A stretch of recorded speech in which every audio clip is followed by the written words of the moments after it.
Moi, je pense que qui ont intervenu pour créer les CNSP, beaucoup d'entre eux ont quitté le front, beaucoup d'entre eux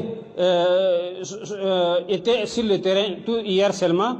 Et parmi les choses qui ont précipité la chute du nord du Mali en 2012, c'est le fait que les militaires ici, ils ont pris les pouvoirs, ils ont eu d'énormes moyens.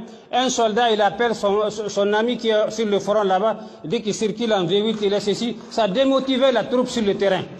Est-ce que Assimi Goïta, si demain on les trouve dans un luxe présidentiel, ces hommes sur le terrain, ils vont accepter de faire face aux ennemis? Je pense que les enjeux sont très importants et que c'est le moment qu'on se dise la vérité pour qu'on sorte le Mali de cette situation. Je pense que chacun de nous doit mettre le Mali au-dessus de sa considération. Les militaires que je vois ici, ils ont beaucoup de travail. Aujourd'hui, ils sont tous en uniforme ici. Demain, vous leur donnez des fonctions civiles, vous les verrez tous en costume. Et que tous les autres hommes-là, ils vont venir faire la même chose.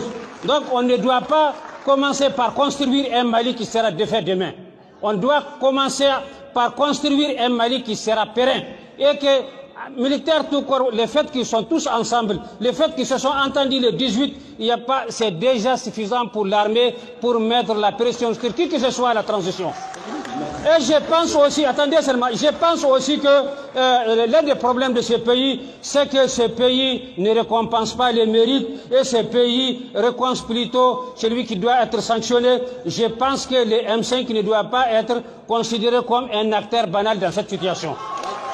C'est des Maliens qui ont accepté d'aller sous la pluie, sous les balles, sous les gaz lacrymogènes. Il faut les récompenser en les reconnaissant leur sacrifice. Merci beaucoup.